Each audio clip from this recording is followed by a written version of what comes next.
Hello and welcome to Rajya Sabha Television. You're watching The Big Picture with me, Frank Pereira.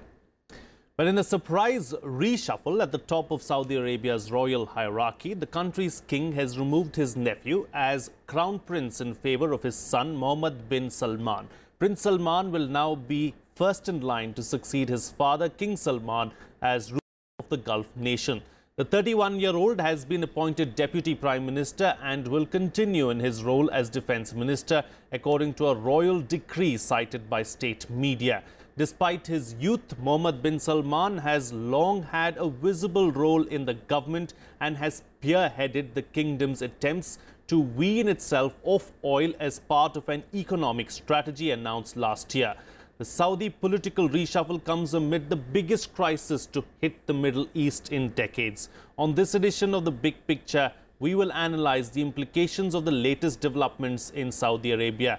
Joining me on the program today are Awwad, West Asia expert, Ashok Sajjanhar, former diplomat, Qamar Agha, international affairs expert, and Alok Bansal, director, India Foundation. Thank you to all my guests for joining me on this edition of The Big Picture. Qamar Agha, I'd like to begin with you. Were you surprised at all by this development in Saudi Arabia? Did it take you by surprise? No, we were expecting it. And during the visit of President Trump, this was one of the idea, Saudi Arabia is so much dependent on United States for security. So they wanted, some sort of assurance from America. Once they got this assurance, they announced it very soon. So it was expected, it was coming the way these people, in fact, earlier the Crown Prince Naif was virtually marginalized. He had very little power. Everything the second Crown Prince was doing, Prince Mohammed was doing everything, there, be it a war with Yemen or be it what is happening now with his Iran policy that was also, promoted by him. Sure. Then Qatar, dealing with the Qatar or siege, Qatar's infamous Qatar siege was also conducted by him. So all these major decisions were taken by him, His father is ailing, is 84 or 82-year-old. No, we don't know the real age, maybe more, That's the problem in that country. So he has been, inching towards, that was his ultimate goal of his father to get his son appointed as a crown prince. But one thing, and that is finally happened. But one thing, this will not be accepted by the entire House of Saud. Okay, we'll get into that in just a bit as to, what kind of domestic problems that he will face. But before that, Awwad, a couple of years ago, no one really knew who this Prince Salman was. And suddenly, in a span of 2 years, he's risen in stature. What has led to it? Well, I think it was the father policy that he wanted his own here to reign over the power in Saudi Arabia. And don't forget that he called the shot on Yemen. He started the war on Yemen and immediately he started threatening Iran and started also... But why this son? Well, because he lacked visions, he is arrogant and he can create more trouble because the visions for the next decade or this decade, it will be more of instability in the region and he fit into that. And besides, the American accepted him as the crown prince because the American called the shot in Saudi Arabia, by the way, because of the American signed an agreement with the Saudi monarch in 1947 that they will be protecting the monarch, not the Arab Peninsula, remind you. And that is the message that one has to understand, that the American called the shot there, and he been accepted by the American President Trump when he went there and he promised $200 billion in the infrastructure in the United States, and also they gave him $500 billion during his visit and the Arab Summit meet. So he will be the leading, because the more you have the Saudis who is ignorant of the actual situation on the ground, the more you have the influence of the United States, wherever the Saudis have their influence in that region. Sure.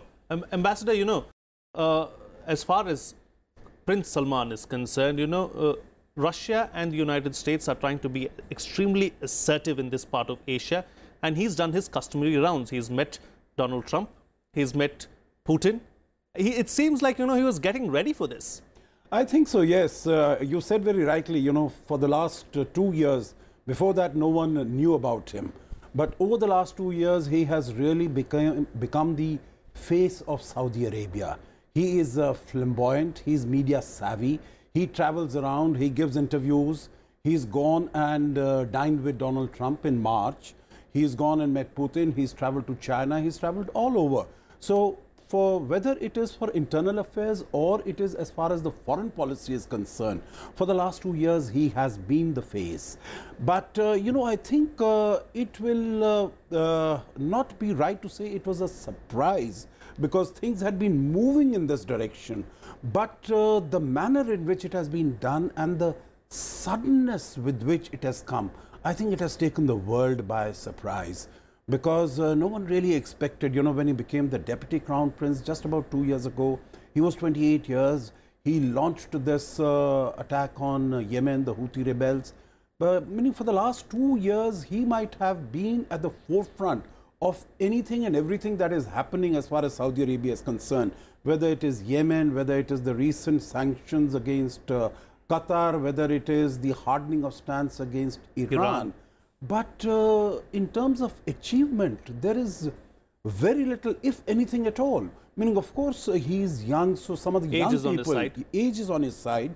But that will be very, very surprising, because, you know, if he were to become the king of Saudi Arabia, let's say in the coming few years, he'll have such a long tenure going in front of him. Of course, looking at it, you know, what was mentioned that he will not be accepted. I think there might be some voices of dissent, but as it is reported, 31 out of 34 members of the Royal Council, they have agreed to this, they have accepted. But by and large, the in Saudi Arabia, they have moved forward in a collegial manner. They have moved forward through consensus. So I would guess that outwardly, at least, there would be not too much of opposition that we will get to see of this, but we'll have to see how he moves forward, because he has really, there is a lot of churning that is taking place in this region going forward. Indeed. Yes. A population of 31 million, Alok Bansal, 70% of which is below the age of 30. So looking at their aspirations, do you believe that he is the right choice, a young leader maybe, to lead them? See, we need to understand that from a family-run empire, this is a transition to a dynastic empire. And that takes me to the early years of Islamic history. Muawiyah, who took over from Hazrat Ali, also promised Hassan that he would not make his son the successor. He went back on the treaty and appointed his son. Now, if you look at King Salman's rise to power, when he came to power, he shifted his brother, Prince Mukreen, from place, brought in Muhammad bin Naif as the crown prince, and his own son, Muhammad bin Salman, as the deputy crown prince. And at that point itself, it was felt that he is heading towards dynastic succession. Because if at that stage he would have brought Muhammad bin Salman as the crown prince, there would have been a lot of opposition, because he was nowhere in succession chain. So now what he has done is that the writing was on the wall. Muhammad bin Naif was gradually being sidelined. And now when he felt that he had the requisite strength, he has sidelined him. Now see, youth may have its own advantages, but a young ruler is extremely dangerous. The whole campaign in Yemen to take it all the way up to Sana'a is actually the brainchild of Muhammad bin Salman. He has been the aggressive face of Saudi Arabia. All this aggression that we are seeing against Qatar, against Yemen, against Iran, all this manifests from this so-called young, brash crown prince. So there are problems. And I have no reasons to suspect that there are, of course, rumblings of discontent within the Saudi royal family, because till now it's been run on a collegium basis. But from that, King Salman has taken control, from an 81-year-old king to 30-year-old crown prince, sidelining so many other aspirants. Please understand, there are so many people in the royal family who would have had aspirations. Until Salman, it was all brothers.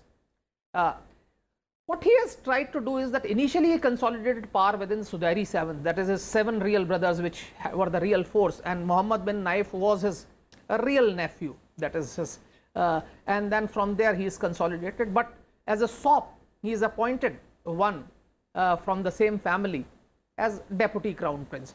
So that is one way of assuaging the things. But this problem is going to crop up, and Middle East has its own shares of problems. We are having problems in Yemen, Syria, Iraq, Qatar, and now you could possibly see some turbulence in Saudi Arabia as well. Sure. Qamar Agha, you know, you spoke about how there could be some kind of problem within the royal family itself. You know, it's not new. The royal family has seen its own share of problems in the past as well. And there are reports that King Salman is ill and God alone knows how long he's going to survive. So do you believe that the trouble is just around the corner as far as the Saudi royal family is concerned? Yeah, I believe, you know, problem will crop up, you know. Violence might, even I fear, you know, because in Arab world we have seen, you know, generally the violence takes place, you know, because the society is suddenly, you know, you would see violence is spreading all over. Because there is no democracy, so you can't get information. It's all suppressed, and once it is open, then it's... Second thing, you know, to me, I can compare him with Saddam Hussein. It's like Saddam Hussein went into Kuwait. He thought he will take over the country and come back and everything would be normalized. Everybody would accept his occupation, you know. Similarly, you know, he waged a war in Yemen. It's very tough. He has not been able to defeat Houthi tribes. These are the, you know, he's not been able to take over his forces, you know. Now he has made a 34-nation coalition, you know. Even that, you know, have not been able to gain control or reach up to the Sana. Second thing, you know, the oil prices have come down drastically and they're not going to go up in the next few years as it was projected or predicted by many. Prices are not going to go up in near future, at least, you know. Besides this, you know, they have a huge expenditure in Yemen. Then second thing, you know, in country itself, you know, short of finances because of oil prices. And the other thing, you know, they are dependent on sovereign funds, and sovereign funds are declining fast, you know, because he has made a huge orders now, or you know, to Americans. And the purchases of 110 billion worth of weapons they are going to buy, which I don't know how they're going to use. They are for security, they are dependent on big powers.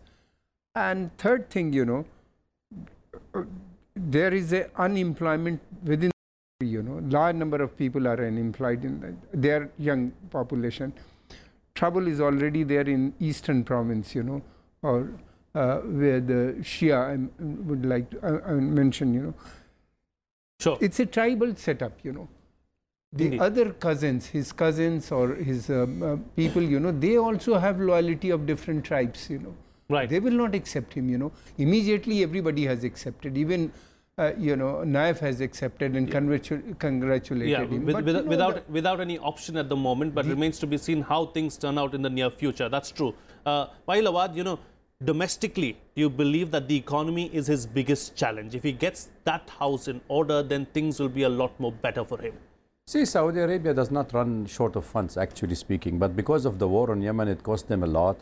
Because of the pressure that has been on the economy, not only on the Saudis, but also on the rest of the GCC members. So therefore, this kind of tension was rising, and he is promising that to privatize most of the PSU companies of the government, including Aramco, they wanted to sell the equities and sell. That is why the Americans are quite happy with his vision, because that's the way he wanted to promote other sources of a petrochemical rather than the petrochemical products in Saudi Arabia. So if he goes into those direction, but then yes, he could revive the economy. But let us see the reality on the ground. Actually, what's happening is you have only 20,000 of a tribe called Al Saud running a country of 31 million against the will of the rest of the people. These people are only the one enjoying the power. There are more than 30% of poverty under the line of poverty in Saudi Arabia. And there are places in Saudi Arabia where you will find it not even in Old Delhi. I am surprised to see that the richest country in the world are imposing sanction tax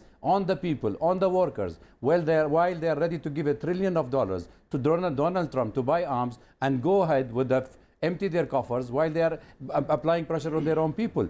They have paid the people for 2 years. They have paid them 2 months advance during the Arab Spring crisis to buy loyalty, and to make the people more loyal to the government. But then the pressure is on. It's not that he is young, he is going to, fulfill the aspiration of the young Saudis. The problem, there are lots of resentment within the ailing monarch in Saudi Arabia. That is the turbulence will start. But I will come again to the story, to the what I said. As long as the Americans are calling the shot in the region, nobody can change. This is it's a tribal feud. They can change it. They can have, they both, even Mohammed bin Naif has been paid, according to report, $100 billion to keep quiet and give him some equity to leave the country. So it doesn't matter who the new king or the next king is, yes, the things are going to be the same. It's the same. The policy will follow the same because the religious body in Saudi Arabia have voted him. It is the American who accepted him, and it is the Saudi kingdom by force or by normal way of accepting him. They accepted him as a change. He brought in youngsters into the power. He removed the interior minister. He put a new ambassador to the United States. All his loyal princes around him. But how long does it last? I think people has to address really, is the royal family in Saudi Arabia is ailing or stabling the region, or are we heading for more trouble? I think the more we can have such kind of leader and power in Saudi Arabia, the more we are focusing on more foreseeing trouble in the region. Sure. Talking about the region, Ambassador, how do you see things progressing, after this latest development? Things with Iran, especially the relationship between Iran and Saudi is at an all-time low at the moment, and that issue needs to be addressed at the earliest. How do you look at the... Frank, greater uncertainty, greater unpredictability, if there could be, because, what we have seen happening over the last few months, few years, first with Yemen, then also before that Syria and Iraq, and then the lines being drawn between the Sunni alliance led by Saudi Arabia and Iran on the other side. So I think there has been great uncertainty, and now we had Qatar also. But now we also have, let us say, a cross-sectarian alliance coming up, because with Qatar, what you see is that Iran is coming in to help Qatar with whether it is food or essential commodities. You have Turkey also coming in from there. So you have a Shia and you have a Sunni combined coming. Turkey also has a military base there, which is under construction, so they have. And of course, you have the Russians also getting interested here. And this is also the Americans have gone ahead with the defense deal. With the defense deal. And, as Mr. Qamar Agha just now said, we do not know how they are going to pay for this. Number one, we say that the Vision 2030 that Mohammed bin Salman is creating, that is for a post-oil era economy as far as Saudi Arabia is concerned. So they are also aware that they have to brace themselves up to a situation, to circumstances when oil does not call the shots. But that having been said, 110 billion here, 350 billion over the coming 10 years or something. So, you are getting stressed on the financial account also there. And here you have, as far as security is concerned, there is great uncertainty. And here you have a 31-year-old, he doesn't have a good feel, a good understanding, and no moderating influence at all, because he has around him, there are all these youngsters, Prince Naif was well regarded even by the Americans for his good thinking, for the action that he had taken, for his good understanding and dealing with Al-Qaeda internally. But now he's also gone, and in his place there is again a 28-year-old person who has come as the Minister of Interior. So I think within the country itself and in the region, there is great uncertainty. There is no moderating influence. There is no one who has a good understanding of how to deal with this. And right. First you had the sectarian issue between the Sunni and the Shias. Now you have the cross-sectarian issues. You have Israel, which also might be coming and joining with this Sunni alliance to ensure that Iran is kept out. So I think there is a lot of ferment that is taking place, and it will be extremely difficult or foolhardy really to predict in which way, in which direction this is all going to go. Indeed. Except that the uncertainty and the unpredictability continues to rise, which is not good for the country, for the region, or for the world. Sure. Alok Bansal, inexperience, do you believe is going to be a major factor in what happens in the days to come? See, that is of course there. It is the youthful exuberance that is going to be a bigger problem, because he's been rushing headlong into conflicts. Yemen, he's been the person who has actually driven people into this, setting up this grand alliance, going into Yemen, not only into the southern Yemen, but he's now actually threatening Sana'a, going all the way to vanquish Houthi rebels. So this youthful exuberance and brashness is going to be a bigger problem, especially in a quagmire as complicated as Middle East, as Ambassador Sajjanhar said, that where there is not only a sectarian conflict, but there are numerous conflicts brewing under the surface. And let that be very clear, that neither Sunni Islam nor Shia Islam is a monolith. There are divisions within divisions within Yes. divisions. So you are seeing that. That we can see because today you have a conflict in Syria, where you have Saudi Arabia backing somebody, Qatar backing somebody, then you have of course Hezbollah, Iran backing the regime. And the weirdest thing that I found was that when I went to Israel, I found Israel supporting Al-Nusra, which was called, and they said they were supporting on humanitarian grounds. Now there could be nothing more absurd than this, to say that Israel supporting Al-Nusra, and they were propagating it. It was not something which was a very hidden fact. They were showing documentaries where they are supporting, providing medical relief to Al-Nusra fighters, and they said it's a humanitarian relief. So that is the complexity of this place. Who is supporting whom is debatable. Today Qatar, which is actually a hardcore Wahhabi country, was the primary backer of Al-Nusra in the past, is being supported by Iran.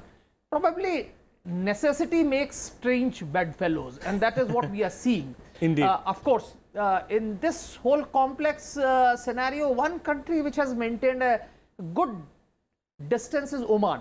Because of their Ibadi lineage, they have succeeded in maintaining equidistance from both Sunnis and Shias, and they have kept out of most of these conflicts. And that's been one of the countries. Of course, Kuwait is also now, with the new conflict between the Wahhabis, Kuwait is now trying to negotiate.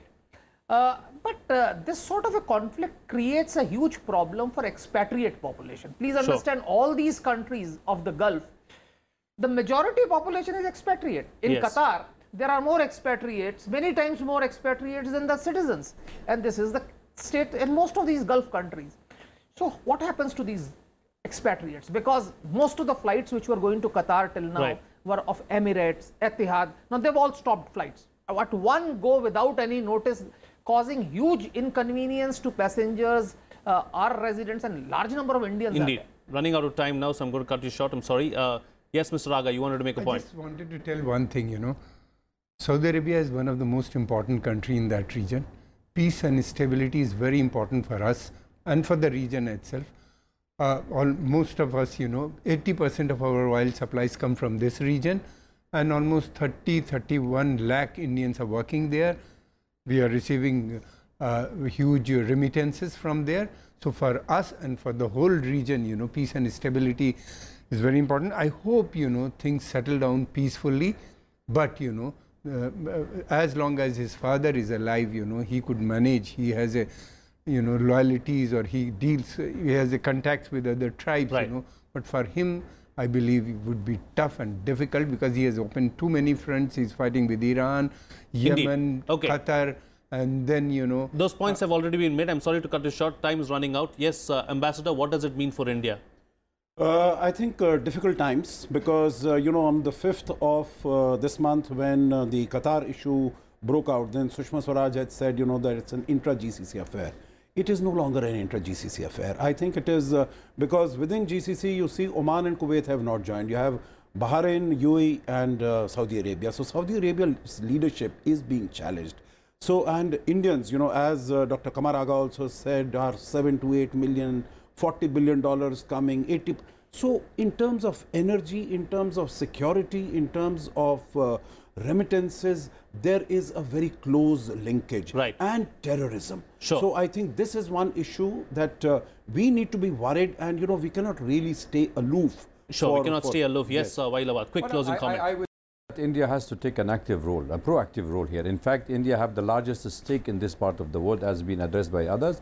India has to take a very active, proactive role. Why? Because you need to secure the security of your own people. You need to counter terrorism. You need to make sure that the geopolitics proximity to India remain intact without any war in the region. Because that will be a catastrophe for India. We remember Iraq. You remember what happened in Kuwait. Should not be repeated. And I think the Indian government has to take a line on these lines and should be a regional players to make sure that there is a stability and tranquility. Don't Alok, leave Bansal, it in the hands close of the the show Arab for us with your Peninsula concluding guys. remark. As I said, we have large number of Indians in all these countries. Our energy supplies come from this area. But one more issue which is very important is that one country in our own region, in South Asia, has become actually a handmaiden of Saudi Arabia. There is no reason for Maldives to be breaking relations with Iran earlier and now with Qatar. And this is a serious issue, that if we are going to have a Saudi outpost in our backyard, then we need to be worried. All right. On that note, we'll have to call it a wrap on this edition of The Big Picture. Awwad, Ashok, Sajjanhar, Qamar, Agha and Alok Bansal. Thank you so much, gentlemen, for joining me on the program and putting things into perspective for us. That's all the time we have today. See you again next time.